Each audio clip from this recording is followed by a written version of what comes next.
here about now. What happened in the last century? Well, it's remarkable that only 100 years ago, Henri Poincaré, who was a great scientist, wrote a paper by computing what would happen to radio waves in the atmosphere, and he said, well, they will go out in space. And what Poincaré did not know is the existence of a ionosphere. At the same time, Marconi had indication, experimental indication from his own experiment, that there could be transmission beyond the horizon. And in fact, as you all know, Marconi succeeded. Poincaré was wrong. He did not know about the ionosphere. And that tells us that only 100 years ago, our knowledge of the real world went just to the horizon of the thing that we see. In these 100 years, there has been an enormous progress. We explored the microcosm up to something like 10 to the minus 17 centimeters, or if you want 10 to the minus 30, which is more or less in energy 1 TeV. And in the large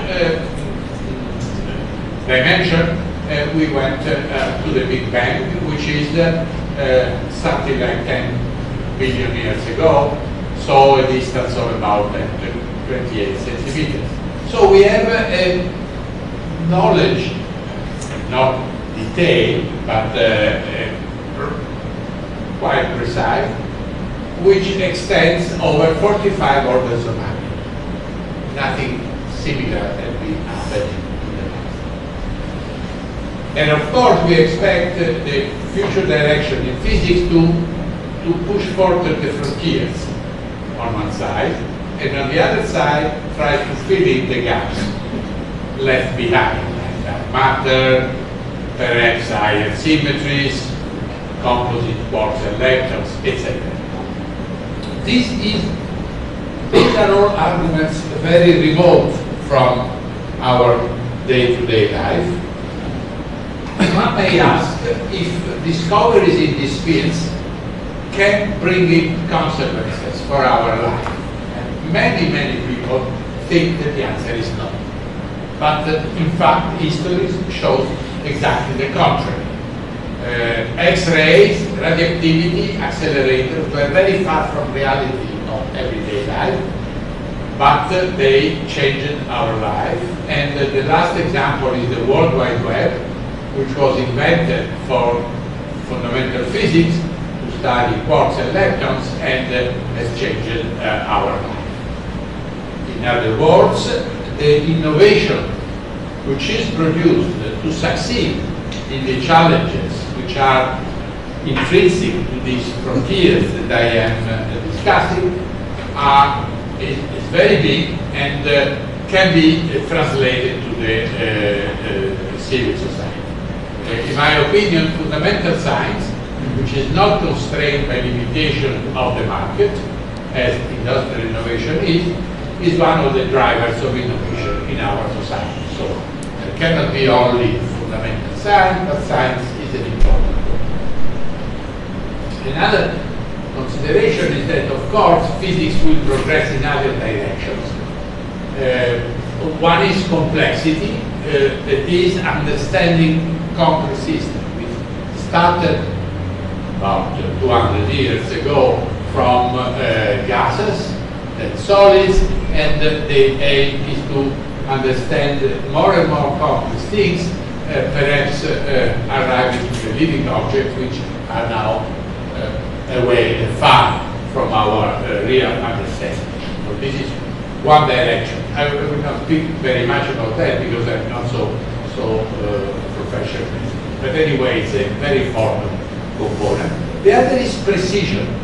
As soon as our measurements become more and more precise, you can discover new things that may change your point of view of the things. And you will see an example in the fact that advances in precision photometry may change the picture that we have for our place in the universe when I was talking about exoplanets.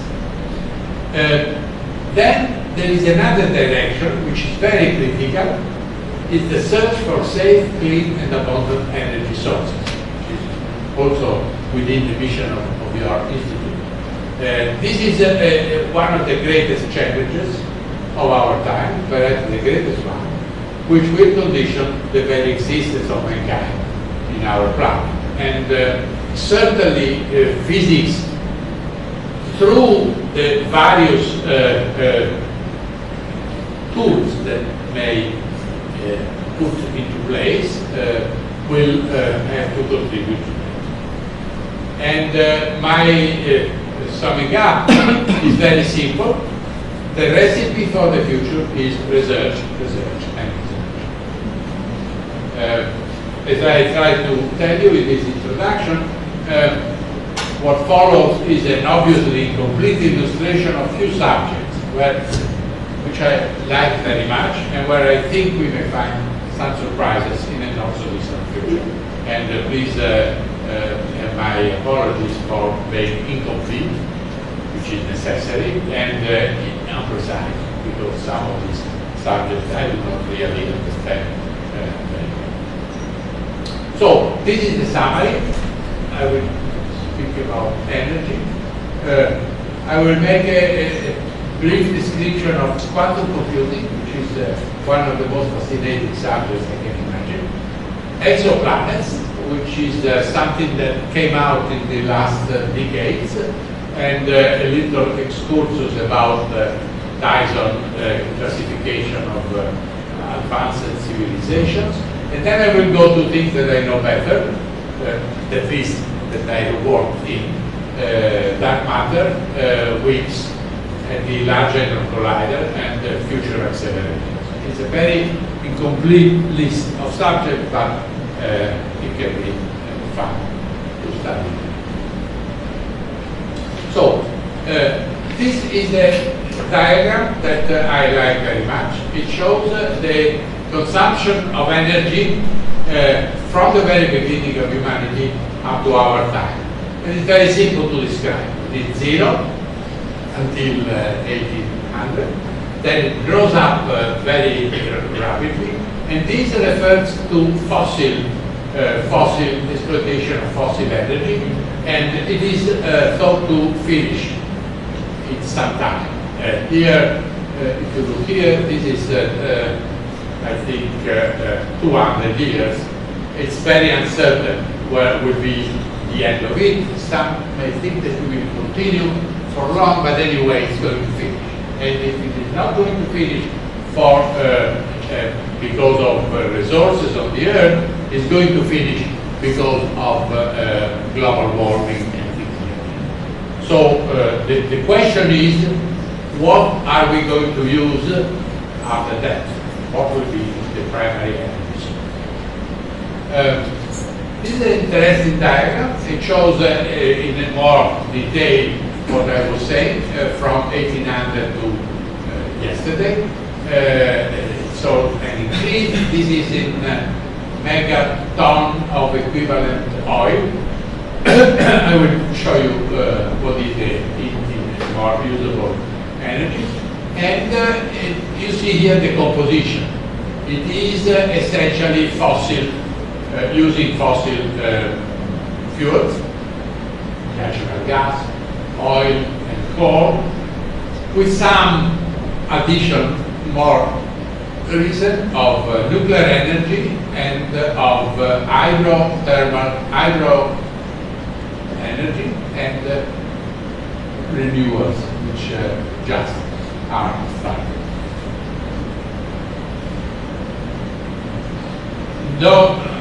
This is just to remember what you know very well. The use of this large bulk of fossil fuels is causing the injection in the atmosphere of enormous quantities of CO2 and other greenhouse gases. And it's not 100% proven, but I think it's very likely that the observed warming that has been observed, the increase in temperature between last century and today, is probably, as I said, not certainly, but most probably related to the injection of gases corresponding to this increase in energy. These are more quantitative things. As I said, one uses POE as tons of oil equivalent, and it's about 41 gigajoule. And the world production in 2014, which you see here, is about 13,000 TOE, and it's equivalent to 16 tera in power. If you divide by the number of seconds that are in a year, it's about 16 terawatts. To give you an idea of where it is, this energy, the power that arrives from the sun, the power of sun to earth, is 10 to the 17 watts. So it is about 10,000 times the power that we produce now. 10,000 is a strange number because it's small, but not so small. So we are here with respect to the energy that we receive from the sun. This is a per capita consumption table. Of course, it's average over regions, but as you know, this has an enormous imbalance between different regions of the world. If you go to America, you have 22. The unit here is barrels of oil. This is refers only to oil and gas, however, is the part of it. North America is, say, 22, and Africa is much lower, and there are even larger discontinuities if you go to countries and countries. So we know that this is one of the reasons of this imbalance is one of the reasons of the so-called North-South tensions, and so this is another reason to look for energy sources which can be more evenly distributed around the world. Now this is Europe. Europe, the plans is to increase. This is gigawatt. Never mind. It's another unit, but never mind. Gigawatt is if you consider gigawatt. This is equivalent of electric, so it has a factor of 2 for efficiency, but never mind. And this is a plan to 2050. It's a very curious plan if you look at it, because you can see that in this plan the conventional sources remain essentially constant, and the increase of demand of energy is supposed to be filled up by renewable energies. Of course, this is the way that Europe tries to counteract global warming, but however, it's very strange because the present technologies, the technologies that we have at present, are not adequate for that. It is recognized that to do that, there will have to be advances in technology for material, storage, production of hydrogen, photo production of hydrogen, etc. So, in a way, it is a bet that we can make enough research to do that. And of course, this is good news for research, but it's certainly something difficult project. Now we go to nuclear energy, which is been started or a lot of discussion, etc. And the reason why people are interested in nuclear energy is very simple to say. That in the energy per gram that you produce, there is a factor of 10 to the 6 with respect to chemical energy. Transformation from electron volt to MEV. It's 10 to the 6. However, it is also a fact that with the present technologies, which use uranium and light water reactors, you lose a lot of this factor because only the U-235 is fissionable, because you cannot fission all the uranium-235 that you put in your reactor, etc., etc. And Rubio made a very sharp conclusion in one document from a chemistry conclusion that most of the magic nuclear factor of nuclear energy as of today is almost wiped out. And that explains a lot of difficulties of the nuclear energy. And there are, of course, other difficulties that we all know, risk of severe accidents, although that can be counteracted somehow. But another one related to this fact that you cannot fission everything is the production of strategic material, plutonium, and the risk of proliferation. And the third one is the production of long-lived isotopes, due to the fact that you produce substances of the family of uranium and plutonium, but you cannot fission them. You could, if you could use a fast neutron reactor, but it's very critical for accidental. So these are this is the pro and these are the cons of nuclear energy. And all in all, I think that humanity will find a way to exploit nuclear energy, but there is a lot of work to be done. You cannot simply say that nuclear energy is there. And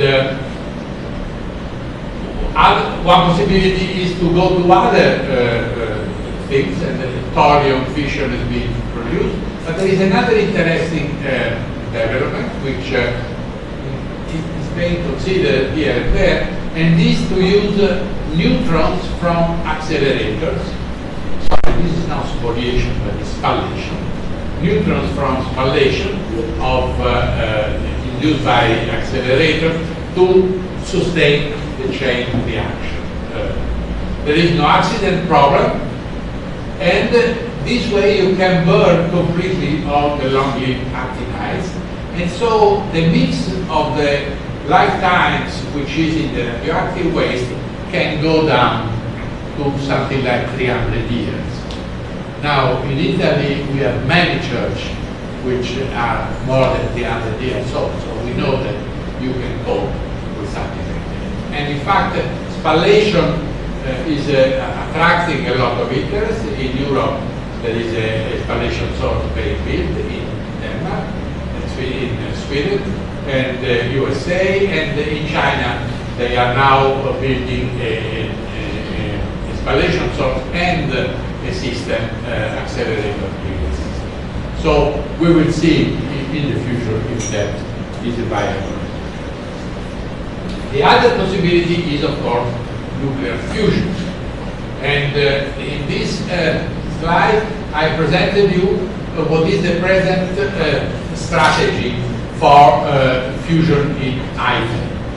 You start from deuterium, which is a rather abundant object, and the bad point is that you have to use tritium, which is a radioactive hydrogen isotope, which is only 12 years of lifetime, so it doesn't exist in nature. You have to produce, and you will see. This is a very beautiful reaction because it produces helium-4 and a neutron plus energy. And what happens is that if in the plasma you make this reaction, the neutrons, the helium-4 will hit the plasma and will produce energy, and the neutron will go out, and you can make a blanket here with lithium, and the neutron over lithium will produce helium-4 and tritium. So in principle, you could breed the tritium. That is, you could put some tritium to start with. This is consumed in this reaction, but new tritium is produced, you take it out and you put it back. And at the end, the tritium goes back and forth and doesn't count, and your fuel is in fact deuterium and lithium, and with only a few hundred kilos of these substances, you produce 1 gigawatt electric field. So it's a wonderful thing. Of course, there are very many difficulties to keep the plasma sufficiently hot, to make this gymnastic about tritium, etc. But that is the scope of a very big machine which is being built now in France by an international collaboration, which is ITER. ITER is not the whole story. ITER will demonstrate if this gymnastic that I told you is going to succeed, and then it will lead to the construction of a new apparatus, which is called demo for demonstration, which has to demonstrate that you can go from tritium to the electric grid. This is expected this to happen in 2040, let's say 2050. This is a big bet. Frankly speaking, I don't really know if they will succeed, but I think that the completion of ITER is crucial if we want to explore seriously the possibility of having a real infinite amount of energy available for everybody. And so this is my consideration. And my also consideration is that in fact governments are not doing enough to foster, to promote basic and applied research on energy. So I think we are in a very critical situation at the moment, and we go with attention. The other argument, which is very impressive, is the issue of the dimension of transistors. And you know very well that there is a Moore's law that says that you can double the number of transistors integrated in a microprocessor every 2 years. So this is the experiment, the Moore's law experiment from 1971 to 2011. It seems that this growth is perfectly satisfying. And the most advanced technology of today produce chips with a linear dimension of 45 nanometers. When LHC was planned, the integration rate was about 10 times larger. So in BY, this is the new frontier. A chip like that is 450 atoms in a row. So it's really a small thing. And if that continues by 2050, we will be at the chips of the dimension of 1 atom. Now, chip of the dimension of 1 atom looks absurd, because what do you do with that? That's it's not something you can make a memory out. It's quantum mechanics, Heisenberg principle, and so you could think that that could be the end of computers. But it is not so. In fact, already in the 80s, Feynman considered the possibility of making a computer made by quantum chips, by fully quantum systems.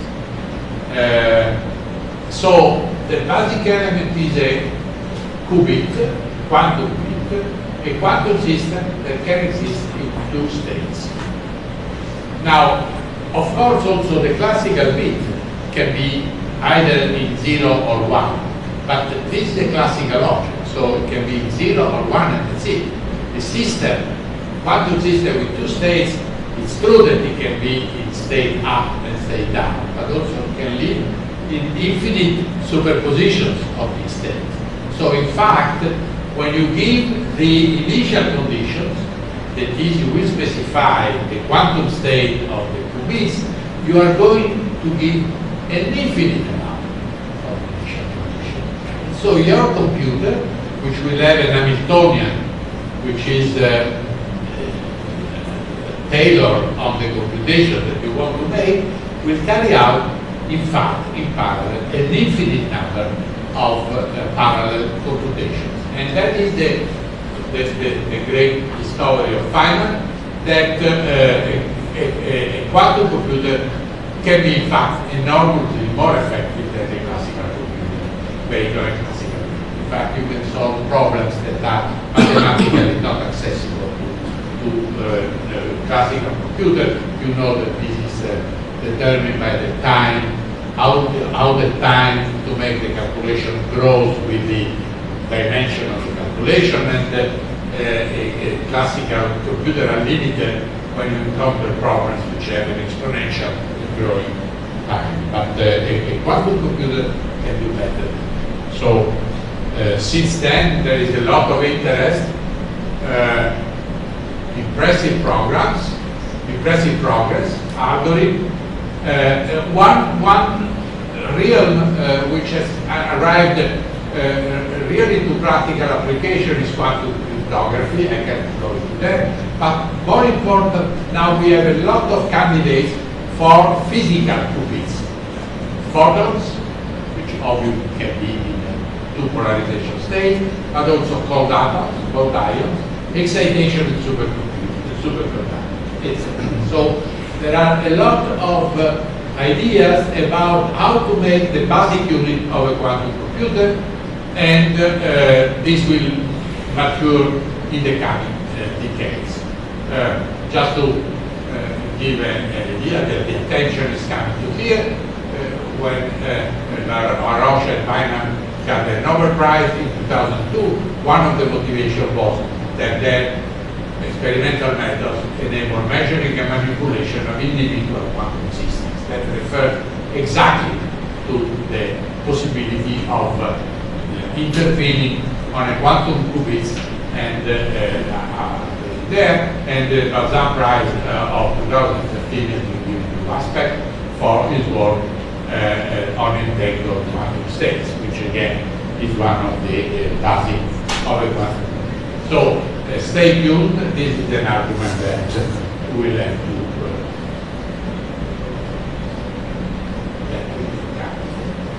now I come to a very peculiar subject, which I hope you will like, but I really like it, is the subject of exoplanets. That is, finding planets of stars which are not our sun. And of course, this is a very old question that was considered by the philosophers of the antiquity. By Giordano Bruno was burned essentially for saying that. Are there other planets in the universe similar to our own planet? Incidentally, are there other forms of life in the universe as advanced as we are? Or not? Now, the progress which has been here has been extraordinary, because now we have photometric devices which are able to detect the light variation of a star due to the partial occultation of a star by the passage of electrons. That's really fantastic. You can imagine that you have to see the variation of the light of a star when a planet of the dimension say of the Earth passes by. It's very, very interesting. The first exoplanet, no surprise, in 1992 was a giant planet, Jupiter-like, and was not found with this method. Was found with another method. Is a planet which is orbiting around the pulsar. It disturbs the orbit of the pulsar, and therefore we, through the variation of the pulsar signal, we can infer that there is a planet. So this is the first discovery. But already the second is found by photometry, and it's around a star which is the 51 star of the Pegasus constellation. The P means that it's a planet. A would be the star. And the interesting thing is that it revolves around a sun-like star. But also this is a giant planet. But since then, more than 2,000 exoplanets of all sizes have been identified. and a good fraction of them are Earth-like planets orbiting around sunlight. The real evolution. It tells that the fact of having a planet for a star is more the rule than the exception. That's really very interesting. There is an old book of Carl Sagan called Extraterrestrial Intelligence, or long ago, a very, very well-known book, in which he discusses this point, and the key point of the discussion is that he doesn't know what is the probability that a star like the Sun develops a planet. Now we know this probably is not. It's very interesting. So you see that this is the light curve when the planet passes in front of a star, and it is as simple as that. You see that the light output is diminishing, and then we go back. And this is coming from a Kepler satellite, and tells you the field of view where Kepler can explore the stars and determine whether there are satellites or not. This is in a very well-known constellation, is the Cygnus, which is on top of our sky in summer, so you can see very well this thing, and this is the region. This is the number of exoplanets discovered by year. You can see the increase. These are the various size, which go from Mars size to Jupiter size, and all of them are there. The transit hunters are these satellites, Kepler and Corot for the, and then there are also ground-based telescopes to do that. Then there is another method which is even more brilliant. It is based on gravitational lensing. The light grazes the star, say this one, and it gives you an image of the galaxies which are behind it. And if you make the light curve of the star, if there is a planet, there is a little glitch on one side. Absolutely fantastic. And so you can, because of course also the planet deviates the light and makes this easy. These are the future missions for survey, and this is very interesting. We are here, and this is the region that we can explore with this method, and with the microlensing survey. It's just a good fraction of the stars in our galaxy. I find this absolutely extraordinary. So, what we will do, mapping systematic of planets in our neighborhoods of the galaxy with the future experiments. And there can be thousands and thousands of these planets. And now there are also examples of the study of exoplanets' atmosphere, because when the planet passes through in front of the star, there is some light going through the atmosphere, and by looking to spectroscopic lines, etc., you can get an idea of the composition of the atmosphere. And of course, we will sooner or later ask how many of them have life, and if there are evolved forms of life, how to detect them. We're going to the science fiction topic, but it's a very legitimate question. And so the question is, how can we detect external civilization that exists? And this is a question that was asked by Freeman Dyson long ago, and this is reported in the book of Carl Sagan that I was saying, and has also been studied by this astronomer, and how it's possible. Now, if there is an advanced civilization on another star, of course the only hope to detect is to detect the infrared light, infrared radiation, which is emitted by the energy that the civilization is using. Now, we have seen that we use only 1/10⁴ of this energy that the sun sends us now, and so seen from the outside, we would not be detected. Or it would be very difficult to see that there is an emission which is anomalous with respect to the energy of one of them. Here there is a thing that goes very strong on the web, is the Kardashev classification. I don't know if you have an account.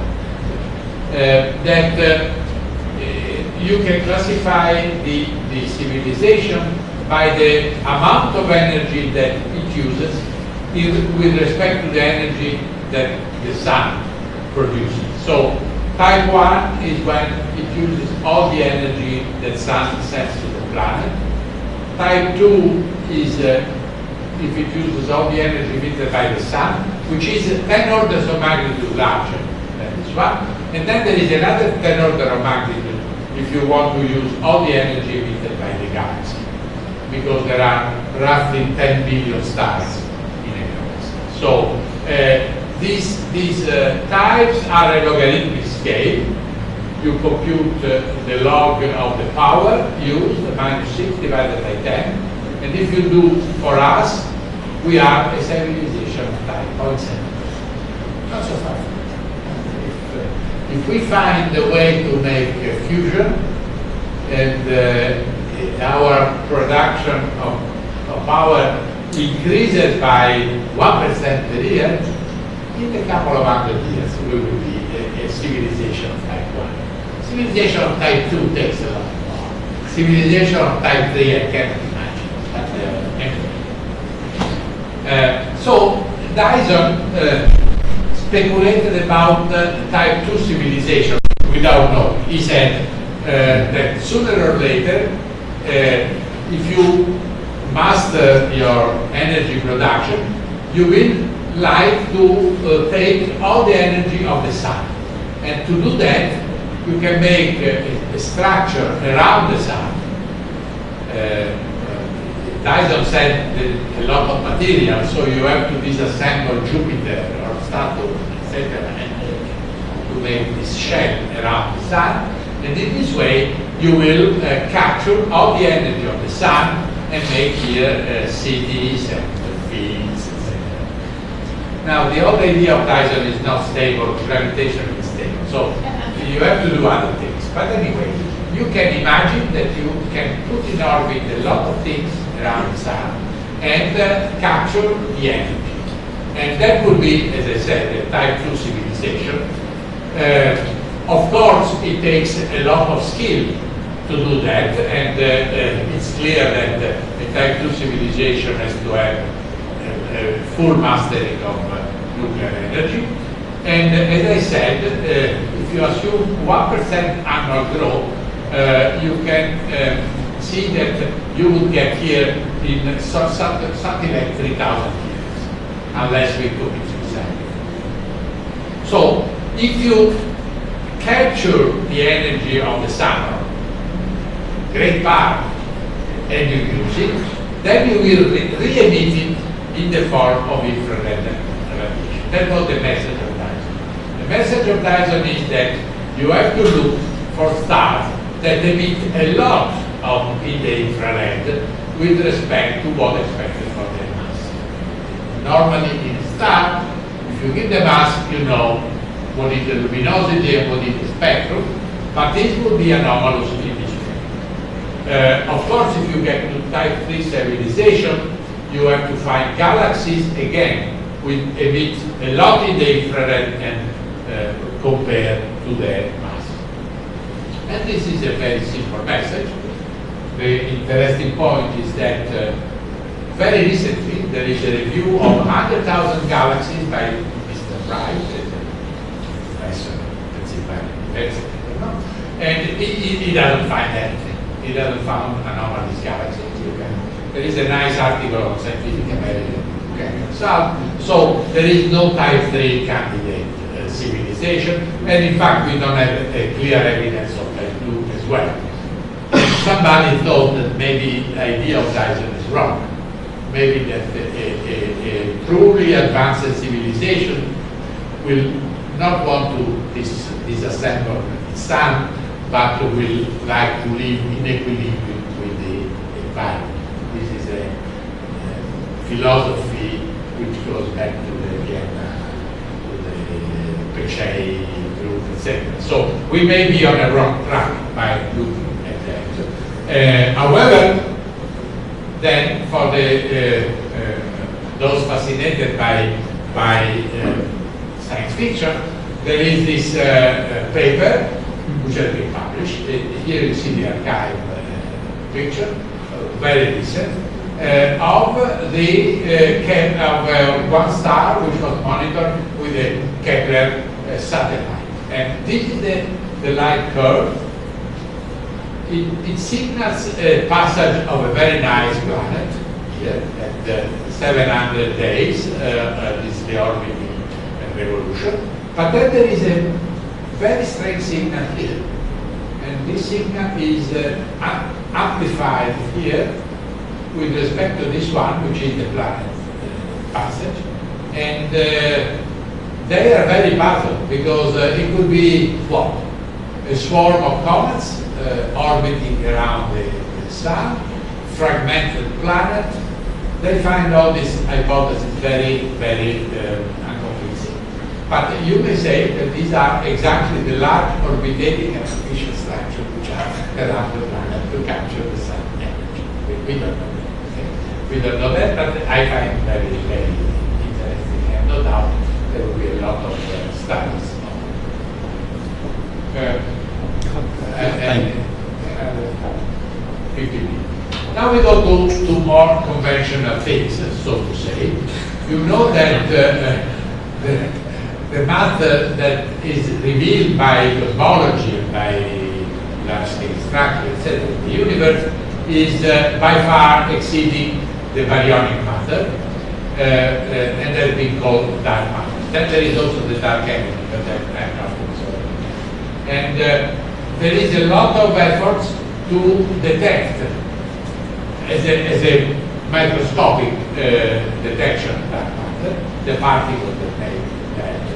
And that is done in underground laboratories or in satellite experiments searching for antimatter in cosmic ray. There is a third line here that, however, we have no information at the moment, very much, and is searching for gamma rays, for lines in gamma ray emissions. Here also, I'm not so proficient, so I took that as an example. And of course, the LHC experiments that are running now, called Run 2, with the nominal energy and luminosity, will collect a lot of the collision events, and they may hope to produce in the laboratory a particle of the dark matter. I'm thinking now of the dark matter as a collection of what are called weakly interacting massive particles, WIMPs. And this is one possibility. There are others, but the others are very much more difficult to find. So axioms, etc. So for the moment, people are trying to prove or disprove the WIMP slowly. Now this is cryogenic detectors. This one is xenon 100. You try to see if there is a small release of energy which would be due to this collision of a weak particle with the nucleus. And these are a collection of limits. Of course, the limits depend on two quantities. One is the mass of the WIMP, and the other one is the cross-section. And any experiment will give you a limit like that by saying that there is no signal here. And this is the signal projected from Xenon 100. And what is interesting is that if you make simple supersymmetric models, which is a possibility to produce to have dark matter particles, these are the region. This is the region where you would expect a signal if you take into account the exclusion of LHC until now.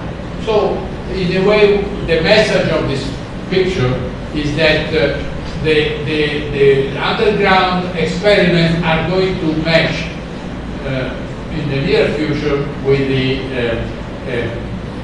laboratory experiments. That's interesting. And now the frontier now is not only to try to detect the energy liberated in the collision, but also the direction of the wave in the collision, and Antonello Tolosa is going to tell you about that. Now, the other possibility is to look for antimatter, antiprotons, anti-electrons in cosmic rays. And antiprotons are produced in cosmic ray collisions against the interstellar gas with a decreasing energy spectrum. But if there is a wink which annihilates with another one and gives a positron or an antiproton, you hope you should see a structure like that for the positrons and a structure like that for the antiprotons. And so a signal of a variation of the antimatter energy with antimatter particles with energy is very interesting. And in fact, a signal that has been found by Pamela, which is an Italo-Russian experiment, and confirmed by AMS, which is an experiment installed on the International Space Station. This is Pamela signal. The positron fraction as a function of energy, instead of going down as you would expect from positron produced by collisions or by cosmic rays over the background, the interstellar gas, it goes up. And Pamela was the first one to see the signal out of the universe. Then came IMS, the alpha magnetic spectrometer. This is something inventor of this experiment. This is Professor Stone, who is now essentially leading the experiment. And they confirm very beautifully the Pamela signal. Pamela is these boxes, and you see that the AMS data really confirm that, and you see an increase. Now, you see an increase. What should you see? Unfortunately, you see an increase, but then you should see the decrease, and the energy of AMS arrives at so at the moment, we don't know if the signal will go down, therefore leaving a structure, or the signal will go on like that, indicating that other sources of positron electrons. We don't know. Finally, LHC, in EPP collision, you produce heavy quarks or vector bosons, and they give rise to neutrinos, which is would not be expected in other collisions. And similarly, LHC collision can produce supersymmetry particles which are strong interaction but decay into waves, and therefore LHC would be the source of waves. Unfortunately, for the moment, we don't have any signal. These are the limits on wave production on this top end, supersymmetric top. There are no signal for the moment. There are now around few spectacular events with two jets of very large energy and total energy of 7 TeV, which we don't know. Final. Future accelerators. we hope that there will be a follow-up of high luminosity LHC, and then perhaps an international linear collider of 0.5 TeV, or perhaps a proton-proton collider of 100 TeV. This is the present target of the project. There is a project in CERN. This is the LHC, and this will be the new machine, which is very, very big. And there is a project in China, again, obviously. Now, what is interesting is that the particles in a CERN is relatively light, and this is favors supersymmetry. However, it's very difficult that LHC will see all the supersymmetric particles. They are a very big amount of particles, like a dinosaur, but maybe LHC will see something.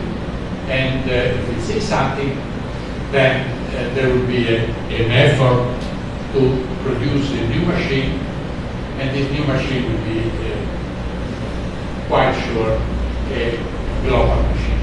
And this is will be the discussion. I finished. Conclude for particle physics. Particle physics is a moment of transition.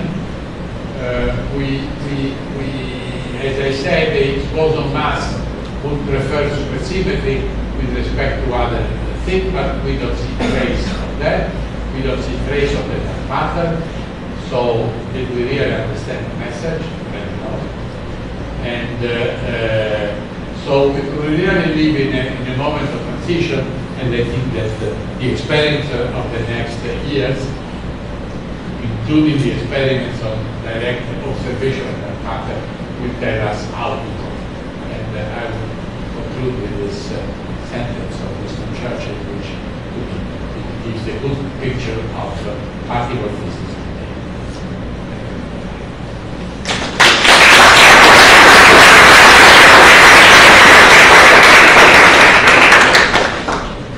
Bueno, creo que habrá muchas preguntas. Hablo en español porque quiero invitarlos a que las personas que también no dominan bien el inglés que hagan sus preguntas. So please ask questions in English or Spanish.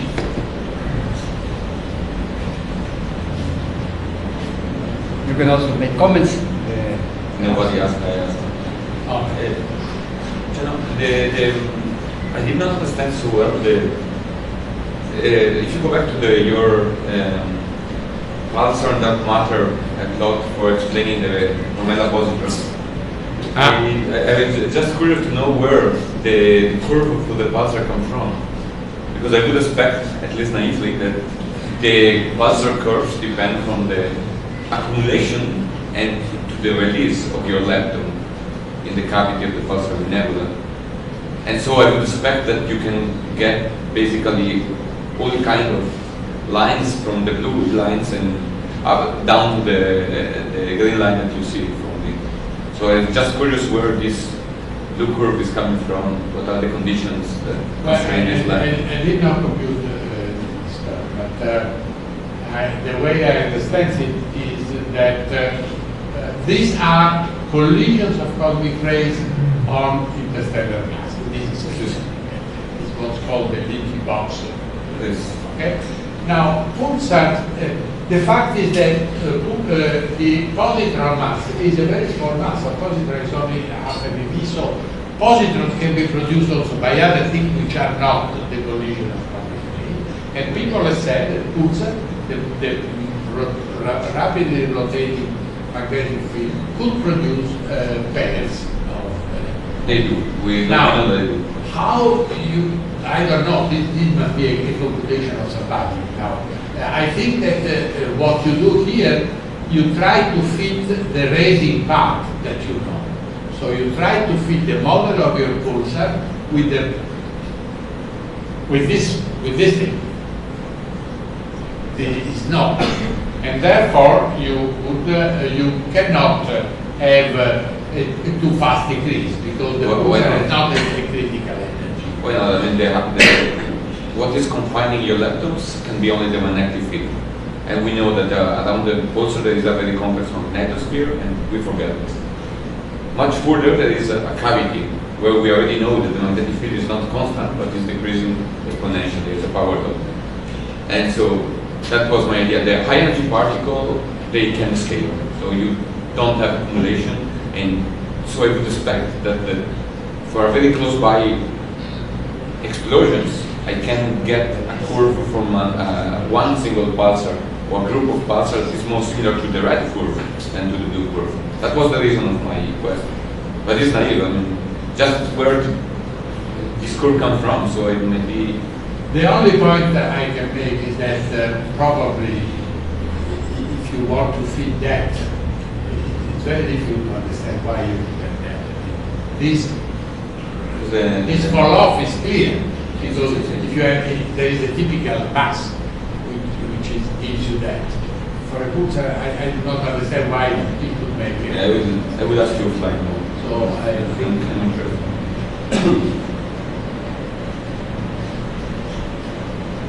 Sí, Lorenzo. My question is about the first panel, the energy production, and it's related to the. It seems to me that the paradigm of energy is that you need to produce a lot of energy and then distribute it to small units. But what percentage could be really used if there are projects for like a small scale, like for a house, for a neighborhood, for a street illumination? Well, I'm not sure I understand your question. I mean, in terms of the demand of energy, if one makes some research and developing small products for a house or a building, does that help, or we really need like a nuclear fusion, a big amount of energy to distribute? The point is where you are. I mean, if you are in Germany and you want to give energy to your house, then you may use the wind, because there is a lot of wind. But say, in the southern countries there is not much wind. So you can say, I can use the thing, I can use the solar. But the point is not only that, the point is transportation. So you will have to have energy, for instance, to produce electric energy to charge batteries of cars. And that is a very large scale story. And if you see the efficiency of, say, photovoltaic device that we can do today, you cannot compute that. So you will have to have either more efficient photovoltaic cells, which, for instance, produce the dissociation of water dissociation to oxygen and hydrogen, and then you will have to distribute hydrogen. That's not so difficult, but the point is to have the efficiency that gives you the right amount of, say, hydrogen. Okay? And I think I looked into this thing a couple of years ago, and it was clear that you could not make with the present technology. That is the thing. Particularly about transportation. Transportation is a very critical thing, and transportation is going to be sort of 1/2 of the energy consumption. So it's a very, very big part. Maybe not 1/2, but certainly 30%. And that requires, now, for instance, solar energy. Solar energy, you could do very big centrals, so to say, very big power stations. Okay, but you can do that only in the sunbelt, in Sahara. But you need the energy in Germany, so it's very difficult to match the two things. And this is, in a way, explains why oil and gas is so resistant. I mean, oil and gas are very easy to transport, very easy to produce, and there is a lot. And this is part of the problem, because there is no incentive to make research in other things until the gas is so low in price. And now it's even lower. And so this is why I think it's a very critical issue and very dangerous for our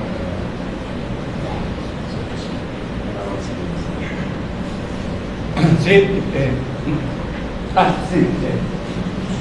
I have a question about the exoplanet. about Exoplanet. You were saying the summer about the dimension of exoplanet. My question is the following. I would imagine that when you see the variation of the luminosity of the star, basically there are three parameters of the planet which are relevant: the size, the period, and the distance from the sun. Now, how can one disentangle this in a simple measurement just of light? You see, it's not just the light curve. You need to have also. For instance, if it is, but I don't know. I'm just telling you what Giovanna Tinetti told us a few months ago. But there is a problem. Yeah, but I think they can. Of course, if you have a Jupiter, a big satellite, if it is too close, it will give perturbation to the orbit of the Sun. So you can also see the effect of You can also see that. So you must measure many things, you know, Yes. not simply the light. Now, I made a simplified statement, but I gave this, if you go to the site, which is in fact my site, there are the slides of Tinetti. They are very beautiful. She gave very beautiful lecture. Elias? I have one question as well. Related to the supersymmetric thing. Supersymmetry. Of course, supersymmetry is quite important to the